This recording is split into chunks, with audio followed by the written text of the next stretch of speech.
우리 출애굽기 40장 17절부터 레위기 1장 9절까지 우리 보도록 하겠습니다.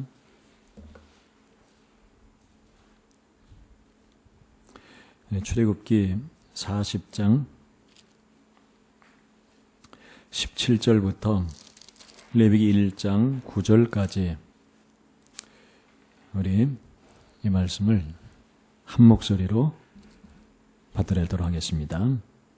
둘째 해 첫째 달 곧 그 달 초하루에 성막을 세우니라.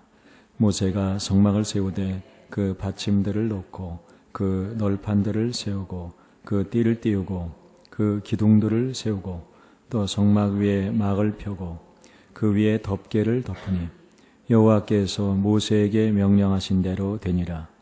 그는 또 증거판을 궤 속에 넣고 채를 궤에 꿰고 속죄소를 궤에 넣고 또 그 궤를 성막에 들어놓고 가리개 휘장을 늘어뜨려 그 증거궤를 가리니 여호와께서 모세에게 명령하신 대로 되니라. 그는 또 회막안 곧 성막 북쪽으로 휘장 밖에 상을 놓고 또 여호와 앞 그 상 위에 떡을 진설하니 여호와께서 모세에게 명령하신 대로 되니라.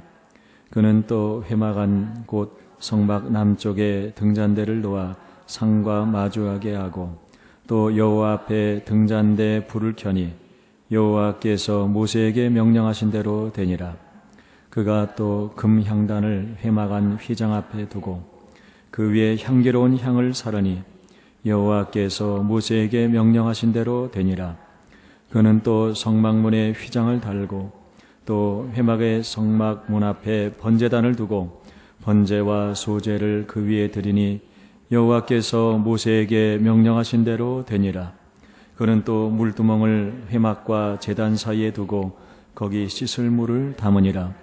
모세와 아론과 그 아들들이 거기서 수족을 씻되 그들이 회막에 들어갈 때와 제단에 가까이 갈 때에 씻었으니 여호와께서 모세에게 명령하신 대로 되니라. 그는 또 성막과 제단 주위 뜰에 포장을 치고 뜰문에 휘장을 다니라. 모세가 이같이 역사를 마치니 구름이 회막에 덮이고 여호와의 영광이 성막에 충만하매 모세가 회막에 들어갈 수 없었으니 이는 구름이 회막 위에 덮이고 여호와의 영광이 성막에 충만함이었으며 구름이 성막 위에서 떠오를 때에는 이스라엘 자손이 그 모든 행진하는 길에 앞으로 나아갔고 구름이 떠오르지 않을 때에는 떠오르는 날까지 나아가지 아니하였으며 낮에는 여호와의 구름이 성막 위에 있고 밤에는 불이 그 구름 가운데에 있음을 이스라엘의 온 족속이 그 모든 행진하는 길에서 그들의 눈으로 보았더라. 여호와께서 회막에서 모세를 부르시고 그에게 말씀하여 이르시되 이스라엘 자손에게 말하여 이르라.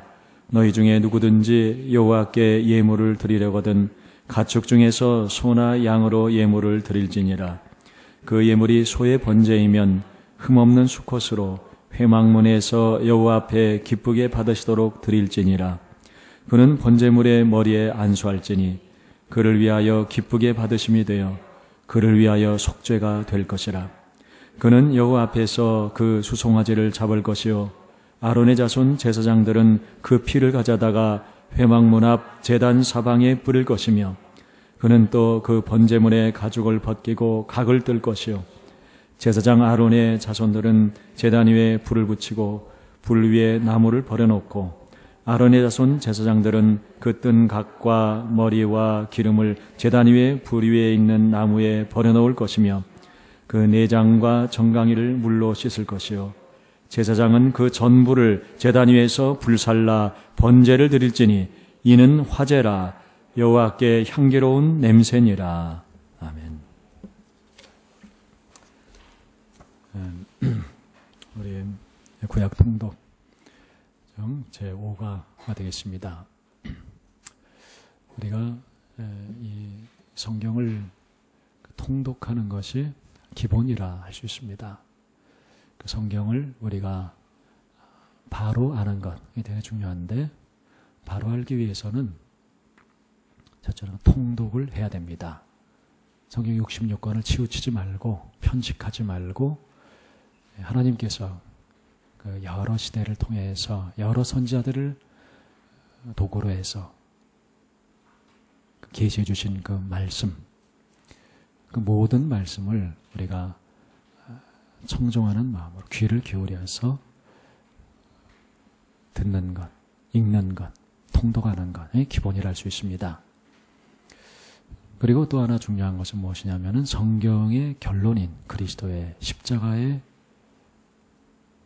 관점에서, 십자가의 빛 하에서 모든 성경을 봐야 한다 하는 것입니다. 그래서 우리가 이제 구약을 지난번에 여름에는 신약을 우리 통독을 했었습니다. 그러면서 여러분 통독하시는데 좀 도움을 드리려고 그 개요적인 내용, 핵심된 내용 이 시간에 말씀을 드렸습니다. 이번 겨울에 이제 통독 그 구약을 하는데 구약 우리 이제 창세기 했고 출애굽기 지금 계속 하고 있습니다. 창세기 출애굽기 이것이 참 대단히 중요한 책이다. 제가 그 말씀 드렸는데 창세기 할 때는 창세기가 제일 중요하다. 출애굽기 할 때는 출애굽기가 제일 중요하다. 그랬습니다. 모든 책이 제일 중요한 것입니다. 그런데 그 중에서도 창세기는 창세기대로 굉장히 중요한 처음 시작하는 배아와 같이 그 성경의 모든 계시가 거기에 다 담겨 있습니다. 씨알처럼 다 담겨 있는 것이다. 그리고 출애굽기는 성경이 대단히 중요한 주제가 집중적으로 계시되고 있는 책임을 말씀을 드렸습니다. 그 첫째는 구원 주제입니다. 그 성경의 모든 계시는 긍휼히 많으신 하나님께서 죄에 빠진 인류를 구원하시는 것에 대한 이야기죠. 어떻게 하나님께서 죄인들을 불쌍히 여기셔서 죄인들을 그 크신 사랑과 크신 능력으로 구원하시는가, 그것에 대한 말씀, 이게 성경의 말씀입니다.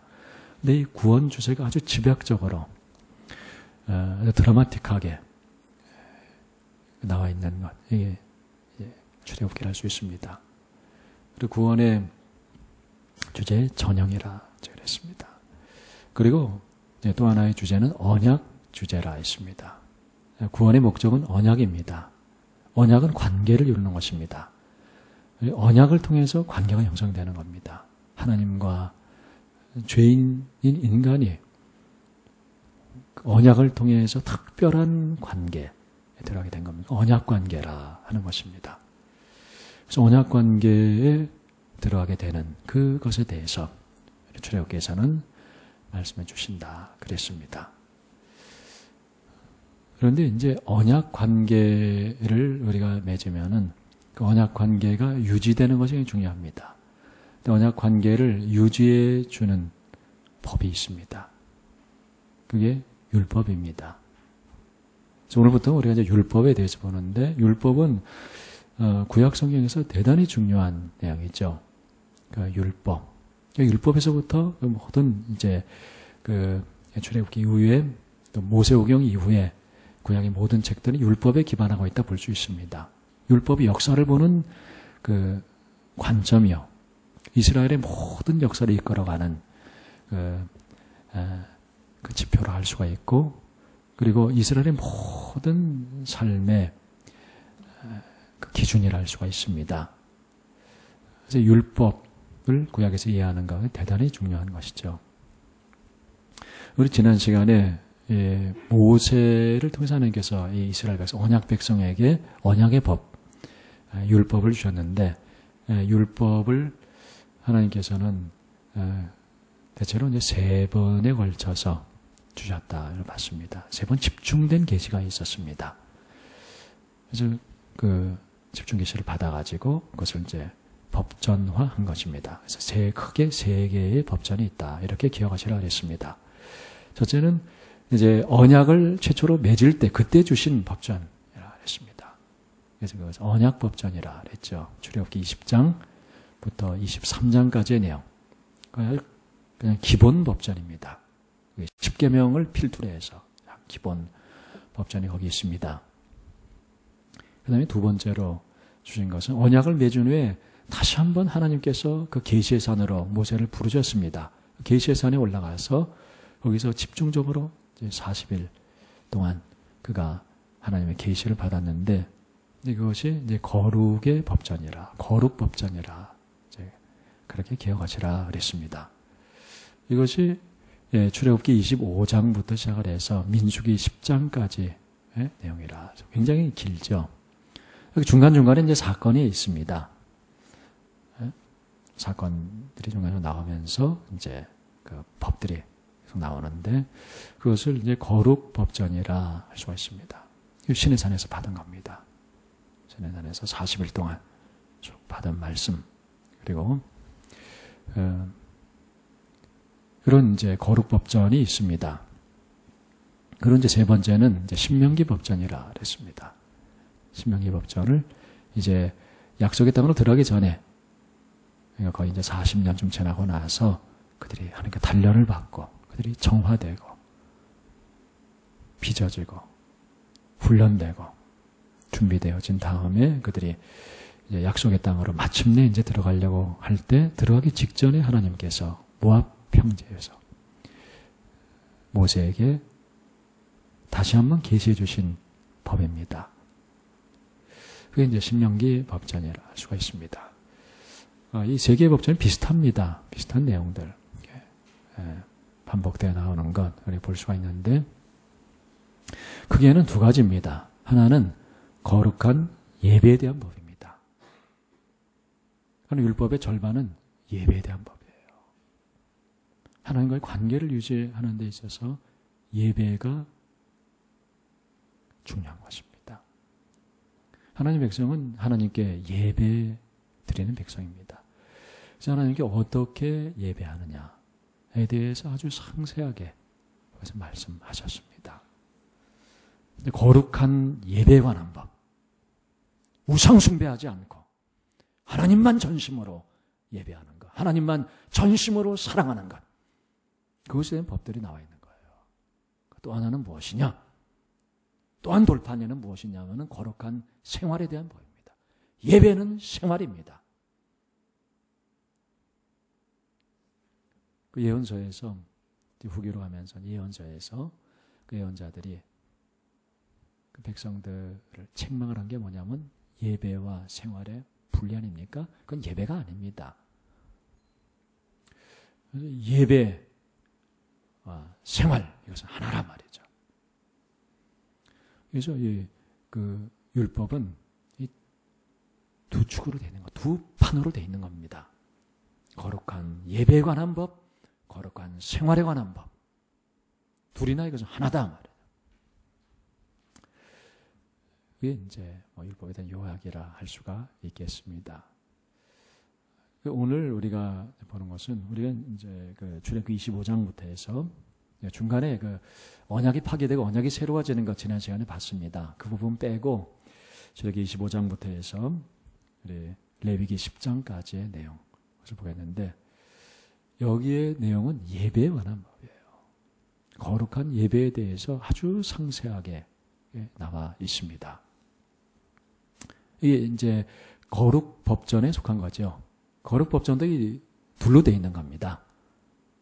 거룩 법전의 첫 번째는 거룩한 예배에 대한 법이에요. 이게 이제 앞부분입니다. 출애굽기 25장부터 해서 레위기 10장까지 거룩한 예배. 그리고 레위기 11장부터 가지고 이제 민수기 20장까지 그 신의 산을 그들이 이제 떠나기 직전까지 그 사건이 나오면서 그러면서 거기에 이제 법들이 쭉 나오는데 거기에 이제 또 거룩한 생활에 관한 법 이것이 여기 나오는 겁니다. 그래서 우리는 그 율법의 그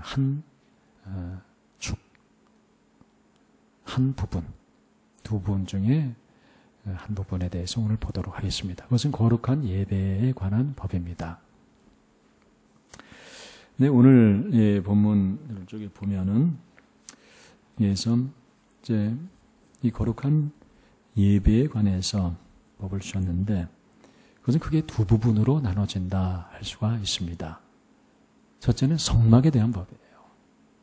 성막에 관해서 굉장히 상세하게 말씀해 주시는 것 볼 수가 있습니다.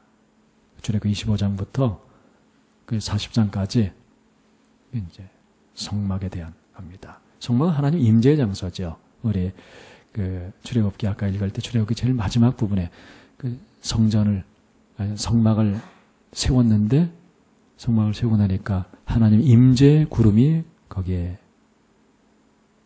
내려왔다 그랬습니다. 임재 구름이 거기 있는 거예요. 그래서 하나님께서 거룩하신 하나님께서 백성들 가운데 임재하셨다. 성막 위에 이제 임재한 겁니다. 그래서 거룩한 천막, 성막, 하나님의 임재의 장소입니다. 거룩한 성소입니다. 하나님 임재하시는 그곳에 백성들은 나가서 하나님 임재를 경험하고 임재하시는 하나님께 예배드린 거예요. 그 장소, 성막에 대해서 아주 상세하게 말씀을 하셨습니다.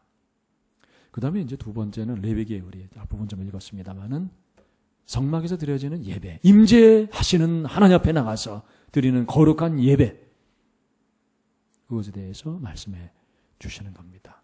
그러니까 성막과 제사, 이게 이제 두 개가 큰 내용이라 할 수가 있습니다. 그리고 이제 그 중간에 좀 보면은 제사장에 대한 내용이 좀 나옵니다. 제사장 옷을 만드는 거 하며 또 제사장 위임에 대해서 이제 나와 있습니다. 그것은 좀 내용이 포함된다 할 수 있으니까 그것은 이제 생략을 합니다. 먼저 우리 성막에 대해서 보겠는데, 그 성막은 하나님께 예배드리면서 하나님 임재를 체험하는 곳이요. 거기서 하나님과 그 언약 관계의 큰 기쁨을 누리는 곳이라 할 수가 있는데, 이 구조를 여러분 한번 생각해 보십시오. 생각해 보시면은 성막에 울타리가 이렇게 쭉 있습니다. 세마포 울타리를 쳐놓고, 그리고 여기 문이 있고 문을 통과해서 들어가게 되어 있습니다. 여기 아무나 들어가지 못합니다. 여기 예배자가 들어가는 겁니다. 하는 언약 맺은 백성, 그리고 모든 그 부정에서 정케된 자들이 여기 들어가게 되는 겁니다.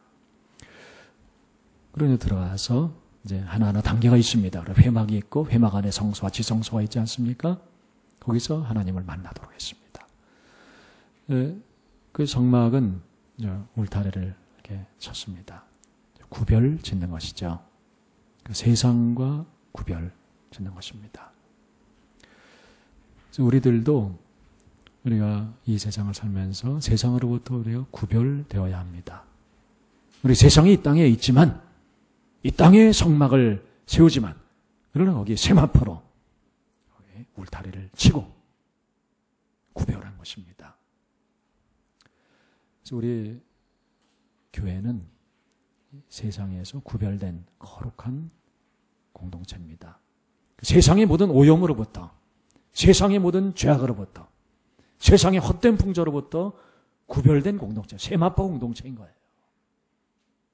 세마포로 울타리를 치고 구별된 공동체라 하는 것입니다. 그래서 예배 드리기 위해서는 우리는 그 구별된 성막 뜰로 우리 들어가야 되는 것이죠. 우리의 그 세마포 울타리는 예수 그리스도 피로 씻겨진 신부의 세마포 옷이라 할 수 있습니다. 그 흰 세마포 옷입니다. 우리는 죄인이지만은 우리 주 예수 그리스도 그 대속의 피로 깨끗이 씻은 그 세마포 옷을 우리 입는 것입니다. 그러므로 우리는 세상으로부터 우리를 구별하는 것이에요. 그게 하나님께 예배드리기 위해서 우리가 첫 번째로 기억해야 될 것이라 할 수 있습니다. 그리고 이제 울타리 여기 동편에 그 문을 놨습니다. 그 문을 통과해서 성막 안으로 이제 들어가게 되는 것입니다. 성막 뜰로 들어가게 되죠. 근데 그 문은 예수 그리스도이십니다. 예수 그리스도께서 그 문인 거예요. 예수 그리스도를 통과하지 않고는 누구도 하나님 임재 앞에 갈 수가 없습니다. 하나님 아들 예수 그리스도를 통과하지 않고는 우리 하나님께 나아갈 수가 없습니다. 예수 그리스도 십자가 대속의 은혜, 사도적 신앙, 사도들이 선포한 복음 말씀에 대한 우리의 진실한 신앙, 이것을 고백하는 자만이 그 문을 통과할 수가 있는 겁니다. 그래서 우리는 그리스도에 대한 신앙을 가지고, 우리는 죄인이지만 우리의 죄를 깨닫고 죄를 회개하고 죄를 무서워하고 죄를 증오하고 죄를 회개하고 죄에서부터 우리를 구원하실 우리의 구주 예수 그리스도의 이름을 부르면서 그리스도의 보혈을 의지해서 우리 그 문을 통과해서 임재 앞에 우리가 들어가게 되는 것입니다. 문을 통과해 들어가면은 이제 성막들이 있는 거예요. 구약 성경을 보면 이 성막들에서 하나님 백성들이 이제 예배를 드린 겁니다. 거기서 제사를 드린 거예요. 찬양을 하고 거기서 말씀을 받고 거기서 하나님을 만나고 거기서 기도했습니다. 거기 모든 백성들이 거기 나가는 것입니다. 성막들에는 구원받은 모든 백성들이 나가서 구원받은 모든 백성들이 그 성막들에서 하나님께 예배를 드리는 것입니다. 여기 성막들에서 이제 예배를 드리는데 그 성막들에는 제일 앞에 무엇이 있냐 하면 번제단이 있습니다. 이스라엘 백성들이 가장 많이 만나는 것은 번제단입니다. 여기 번제단에서 그 희생 제물들이 드려진 거예요. 희생 제물들이 거기서 죽고 피를 흘리고 피가 뿌려지고 거기서 번제로 드려지고 거기서 또 화목제로 드려지고 그리고 소제가 거기서 태워지고 이렇게 한 곳이 바로 번제단입니다. 그래서 번제단은 성도들의 기본 제사입니다. 이 번제가 이스라엘 백성이 가진 기본 제사예요. 제사의 대표라고도 할 수가 있습니다. 가장 많이 드려진 제사입니다. 그래서 상번제라고도 얘기하지 않습니까? 매일 드리는 번제가 있었어요. 번제가 드려지고 번제도 소제를 같이 드리고 또 전제를 드리고 해가지고 그것은 이제 상번제라고 그랬습니다. 날마다 번제는 드려져야 됐습니다. 그리고 거기에서 하나님 만나고 대속의 은혜를 받고 하나님 기쁘게 자신을 드리고 언약 친교의 기쁨을 누리고 그렇게 했습니다. 그래서 번제단이 옆에 있죠. 그 다음에 이제 번제단을 지나면은 물두멍이 있습니다. 그건 대야죠. 이 물두멍은 제사장들이 거기서 손발을 씻는 곳입니다. 무엇을 위해 손발을 씻느냐 하면은 회막에 들어가서 섬기기 위해서 그리고 번제단에서 제사를 드리기 위해서 그들이 손발을 씻어야 됐습니다. 그들이 거기서 정결하게 자기를 씻지 않고는 그 제사장으로서 섬길 수 없었습니다. 그래서 물두멍에서 이제 깨끗하게 씻고 이렇게 하는데 그래서 이 물두멍의 체험 이것이 또 우리 예배에서 대단히 중요하다 할 수가 있습니다. 이 물두멍은 모든 백성들을 위한 것이 아닙니다. 제사장을 위한 것입니다. 제사장이 거기서 씻고 정결하게 되어서 하나님을 섬기도록 이렇게 했습니다. 신약에서는 모든 성도들이 제사장입니다. 그렇지만은 모든 성도들이 다 제사장으로 응답하는 것은 아닙니다. 모든 성도들을 다 하나님께서는 제사장으로 부르셨습니다. 그런데 다 그렇게 제사장으로 자기를 드리지는 않습니다. 제사장으로 자기를 드리지 못하고 살아가는 경우들 많이 있어요. 성막들 경험만 하고 성소로, 지성소로는 들어가지 못하는 성도들도 있습니다. 자격은 있는데 하나님 그렇게 부르셨는데 제사장인데 그것을 알지를 못하고 응답하지 않고 자기를 드리지 않은 사람들이 있단 말이죠. 그래서 하나님의 제사장으로의 부르심, 단순히 그 성막들에 들어와서 번제단에서 하나님을 만나는 거기서 그쳐지지 아니하고 그것보다 더 깊은 곳으로 들어가서 성소로 지성소로 들어오라 하는 부르심을 듣고 거기에 응답하고 자기를 아낌없이 드린 사람, 이 사람이 제사장으로서 경험을 하는 겁니다. 그 사람들은 물두멍에서 자신을 씻어야 됩니다.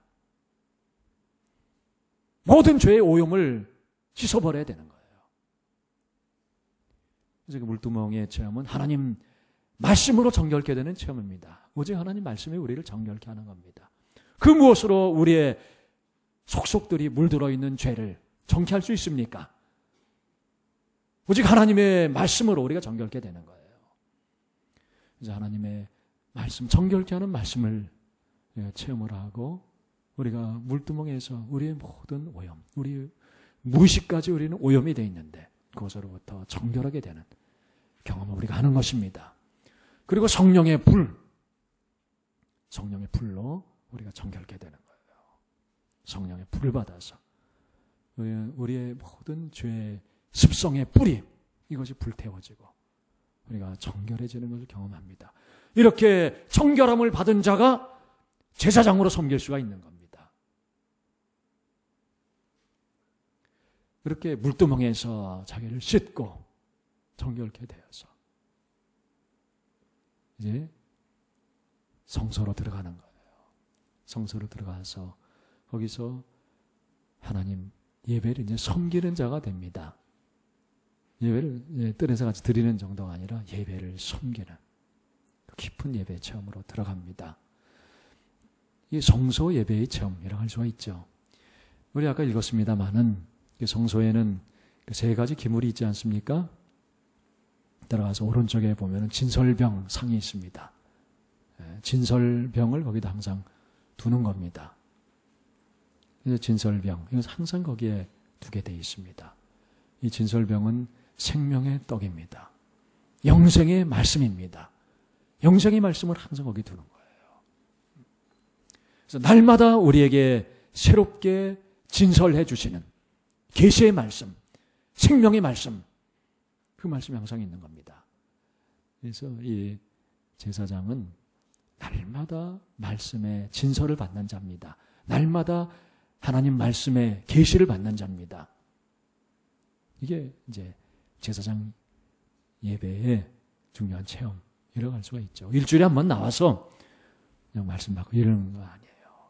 성소에 들어가서 날마다 진설병을 만나고 거기서 진설되는 하나님의 양식, 영생의 양식, 그것을 받아먹고 생명의 양식으로 힘을 얻고 거기서 계시를 받는 거예요. 날마다 필요한 계시를 받는 자입니다.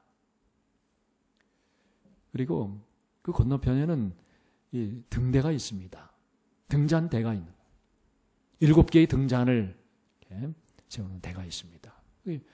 거기에 불을 켜놓고 그 불이 환하게 그 성소를 비추고 있습니다. 그 불은 끊이지 말아야 된다 그랬습니다. 제사장 그것을 잘 간수해야 된다 그랬어요.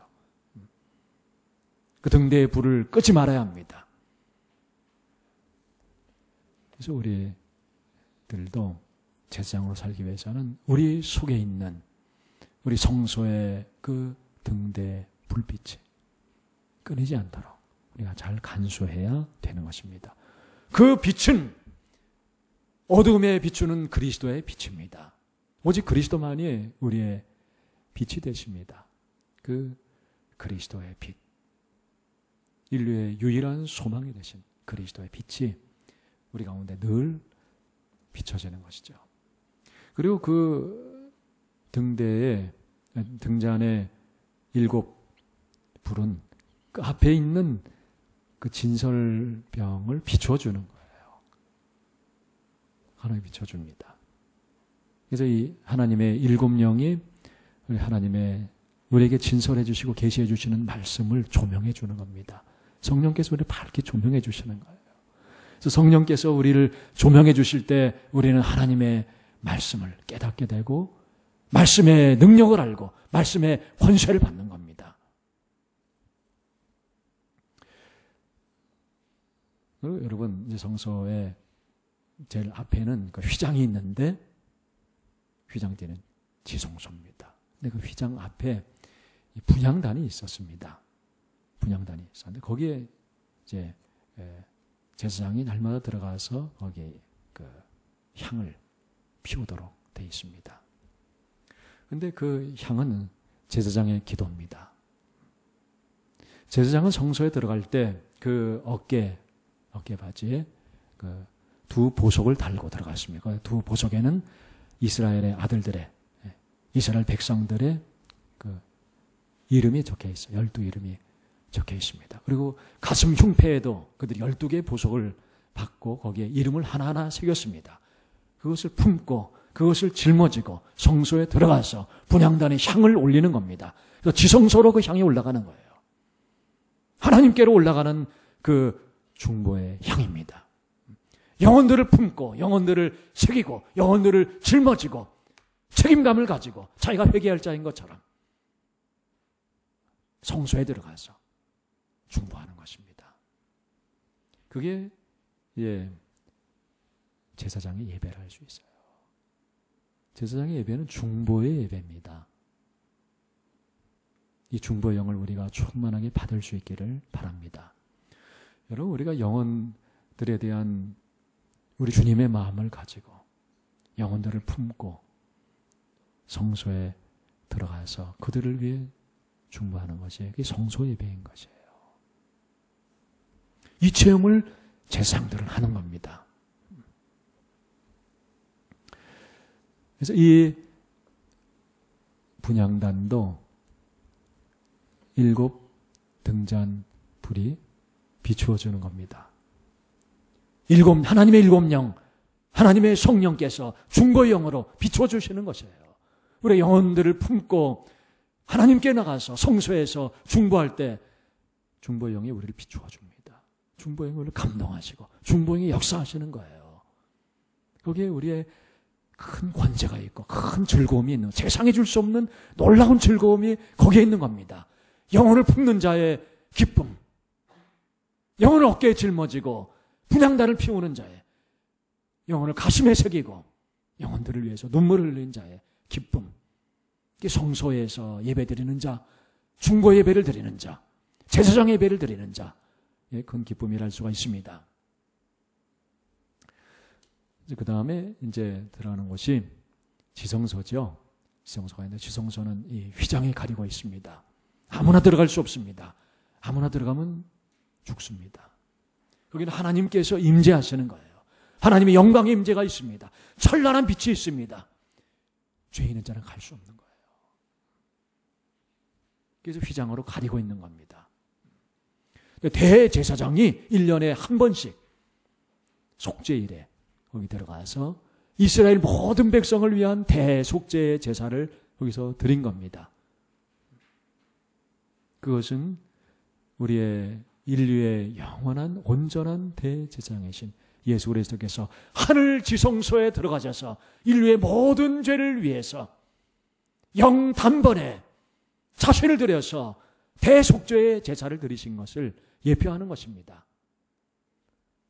그리스도께서 그 지성소에 들어가셔서 우리의 모든 죄, 인류의 모든 죄를 다 대속해 주신 것입니다.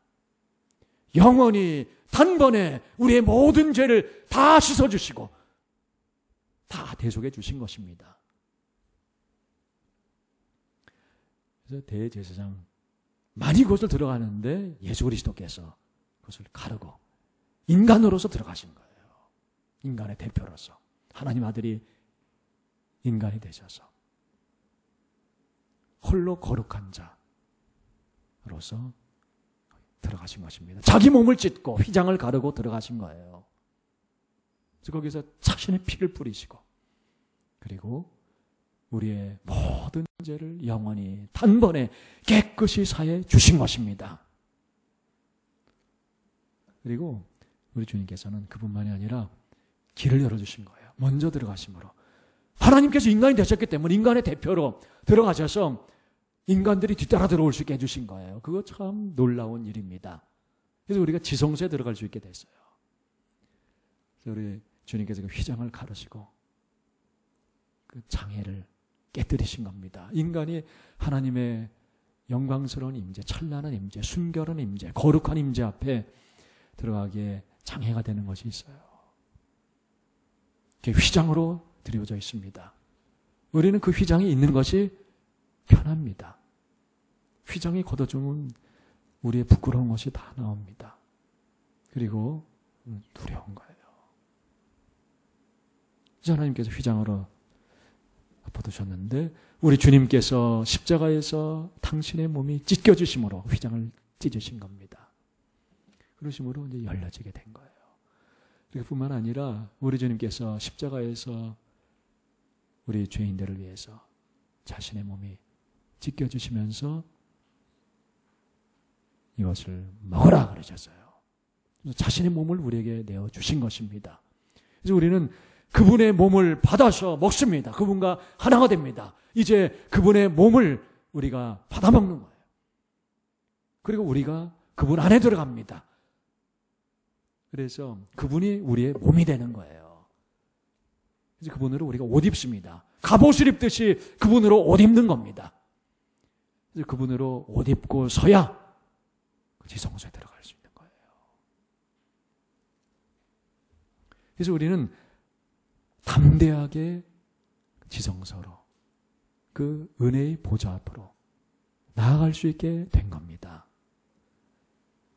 십자가에서 우리 때문에 채찍 맞으시고 못 박히시고 찢기시고 갈라지신 피 흘리신 우리 주님의 몸을 우리가 우리의 옷으로 입고 대제사장이 거기 들어가게 해서 옷을 입고 법에 따라 대제사장 옷을 입고 들어가듯이 우리는 그리스도로 옷 입고 담대히 들어갈 수 있는 거예요. 그래서 우리는 지성소로 들어갈 수가 있습니다. 지성소에 들어가서 지성소의 그 영광의 임재, 거룩한 하나님의 함께 하심의 경험을 우리가 할 수가 있는 겁니다. 근데 지성소에 들어가면 거기에는 중요한 것이 있는데 여기 언약궤가 있습니다. 언약궤 위에 그 속죄의 피가 뿌려지고 속죄소 있죠. 거기서 하나님께서 우리 만나시고 말씀하시고 거기서 은혜가 베풀어진다. 쉬운 줄 알아 그랬어요. 은혜가 베풀어지는데 거기에 그 궤는 언약궤입니다.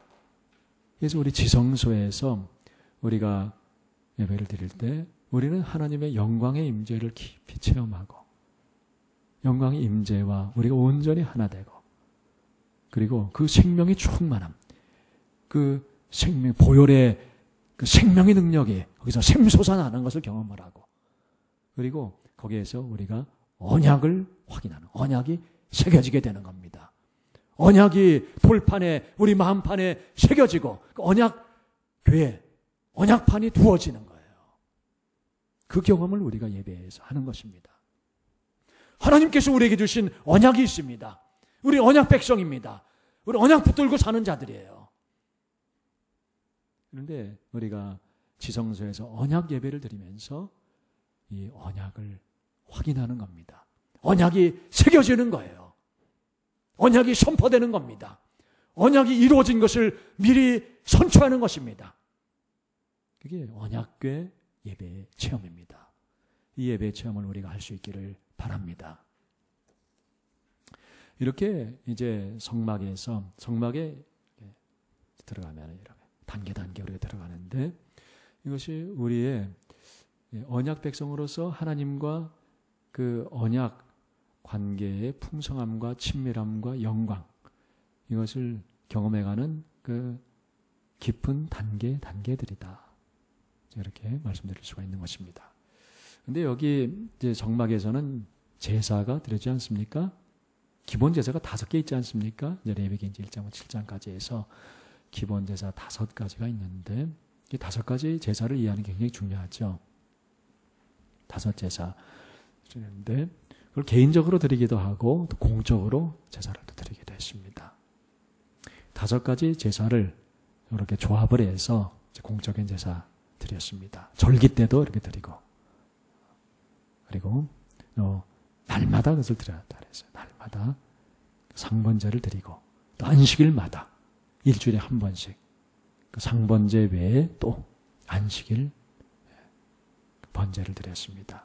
그런데 세 가지 제사 드렸어요. 번제와 소제와 전제. 전제는 포도주 제사입니다. 소제는 곡식 제사죠. 그래서 이 세 가지가 아주 그냥 기본된 조합이라 할 수 있어요. 그렇게 드리고 또 월 초하루에도 그들이 특별한 예배를 드렸습니다. 저희가 상번제를 드리고 달마다 드리는 상번제를 드리고 거기 또 그 초하루에 제사를 그들이 또 드렸어요. 그것도 번제와 소제와 전제로 되어 있어요. 그리고 절기 때는 이 세 가지 기본 제사 외에 또 화목제 또는 속죄제 이것이 또 드려지곤 했습니다. 어쨌든 이렇게 그들은 제사로서 하나님께 예배를 드렸는데 그 제사가 이제 5가지 따르지 않았습니까? 이 5가지가 우리에게 주는 굉장히 중요한 예배의 원리를 담고 있다 할 수가 있습니다. 예배의 첫째의 원리는 속죄의 원리입니다. 우리는 예배 드릴 때마다 그 속죄의 예배를 경험하는 거예요. 그것이 없으면 우리는 예배를 드릴 수가 없는 겁니다. 그 속죄의 가장 기본된 의미는 대속입니다. 근데 대속이 이루어지는 것은 번제단이고 그 번제에 드려지는 번제가 그 대속의 제사입니다. 기본적으로 번제는 대속의 제사를 할 수 있어요. 우리 아까 읽어봤습니다마는 대속이라는 게 뭐냐면 대신 죽는 거예요. 대신 형벌받아 죽는 겁니다.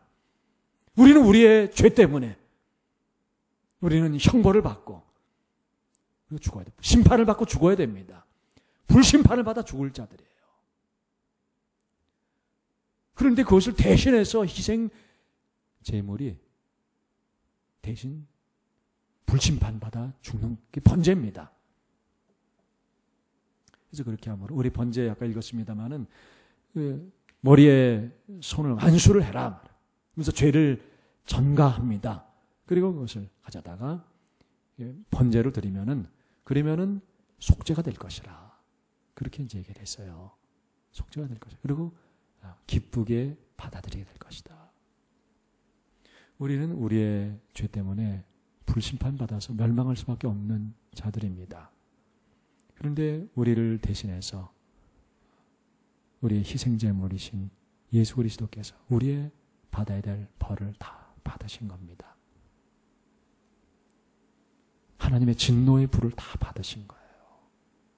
하나님의 버림을 받고 내가 받아야 될 그 벌을 다 받으신 겁니다. 그러므로 대속하신 겁니다. 그래서 이 제사의 첫 번째 중요한 원리는 대속의 원리입니다.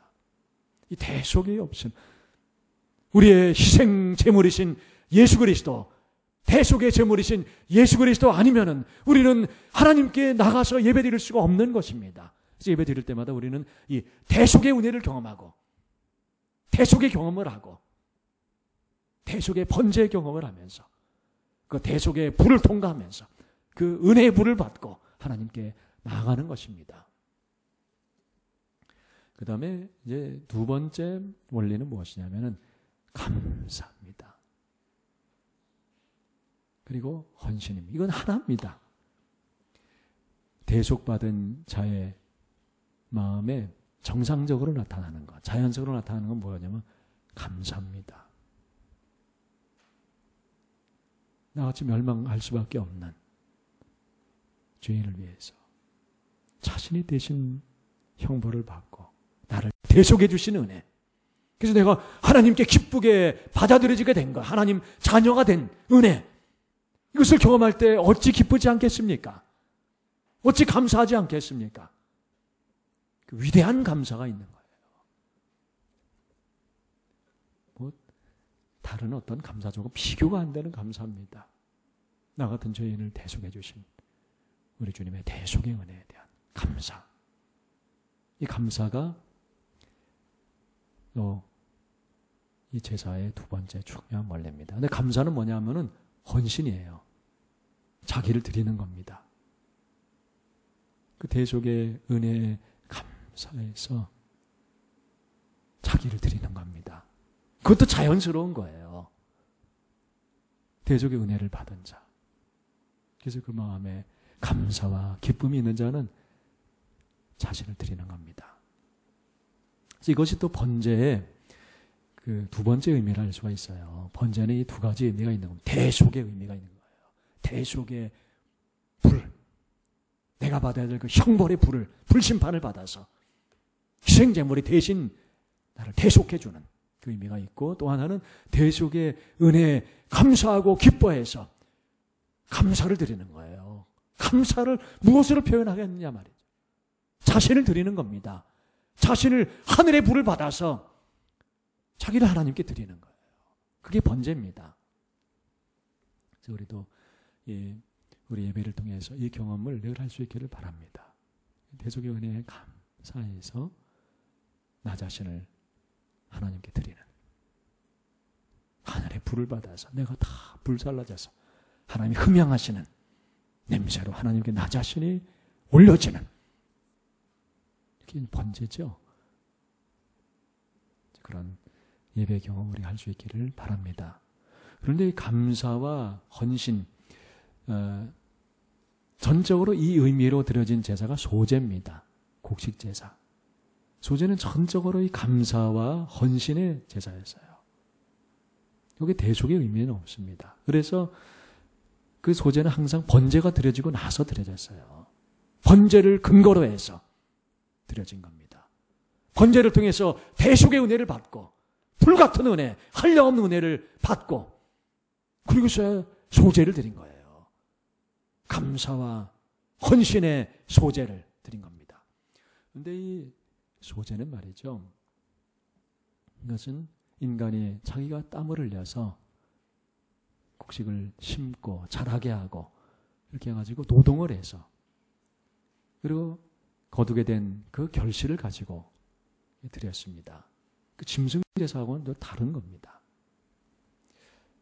이것은 그 인간이 자기의 노동의 소산을 가지고 하나님께 감사를 표현하고 하나님께 헌신을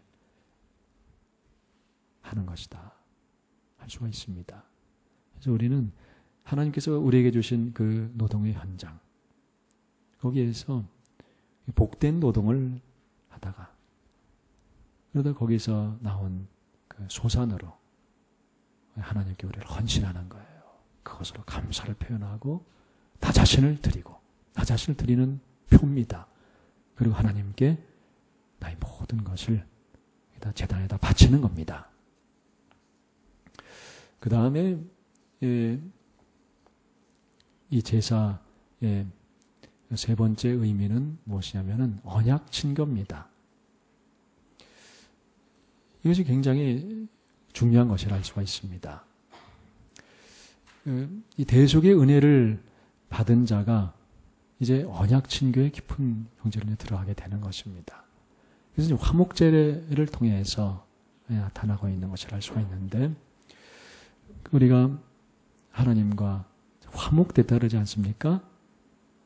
이제 언약 관계의 친밀함 가운데, 풍성함 가운데 들어갔다는 거예요. 그래서 화목제는 바로 그것을 의미하는 것입니다. 하나님과의 그 풍성한 언약 친교 속에 들어가는 거예요. 여러분, 이 언약 친교의 기쁨과 풍성함, 친밀함, 이것을 경험해 보셨죠? 이 하나님과의 교제의 즐거움과 풍성함, 그것을 우리가 날마다 더 경험할 수 있기를 바랍니다. 그것은 무궁무진한 거예요. 하나님과의 그 교제, 영광스러운 교제, 하나님과의 친교, 코이노니아. 그래서 풍성하고 놀라운 것입니다. 이 기쁨은 다르고도 피할 수가 없는 겁니다. 그래서 이 기쁨 우리가 충만하게 경험할 수 있기를 바랍니다. 화목제가 이제 그것을 표현하는 것이죠. 하나님과 화목된 그 즐거움, 하나님과 화목된 그 영광스러운 친교를 경험하는 겁니다. 그런데 여러분, 하나님과의 이 친교는 우리 인간 사이에서 친교로 나타나게 돼 있는 거예요. 우리 주님께서도 내가 하는 그 제사를 드리려고, 예물을 드리려고 이렇게 하다가 내가 형제 간에, 이웃 간에 그 문제가 있으면은 먼저 사과하라. 그러지 않으셨습니까? 예물을 놓고 달려가서 먼저 사과하라. 그래서 인간 관계에서의 화목. 그래서 하나님과 화목과 이게 동전의 양면이라 할 수가 있습니다. 그래서 하나님과의 언약 친교의 풍성함과 기쁨, 즐거움 이것을 나눌 때 거기에 이제 사람들이 함께하는 거예요. 교재 좀 상세한 내용들이 있습니다만은 그걸 여러분 좀 보십시오. 근데 이 화목제를 드릴 때는 제사장과 제사를 드린 사람이 함께 먹었습니다. 다른 제사는 그런 법이 없어요. 근데 화목제는 같이 먹었어요. 그리고 또 가족이 함께 그것을 먹고 또 이웃이 함께 초청이 되어서 같이 먹을 수 있도록 그렇게 했습니다. 그래서 화목제는 참으로 가장 감격적이고 감동적이고 기쁨이 넘치는 그러한 제사였다 할 수가 있습니다. 그래서 우리가 이 화목제의 예배의 큰 즐거움과 기쁨에 우리가 참여할 수 있기를 바랍니다. 우리 주님께서 우리의 화목제물이 되셨다 그랬어요. 그래서 우리는 하나님과의 언약 친교의 그 영광스러운 풍성함 가운데 우리가 들어갈 수가 있습니다. 거기에는 그 하늘 교제의 큰 기쁨이 넘칩니다.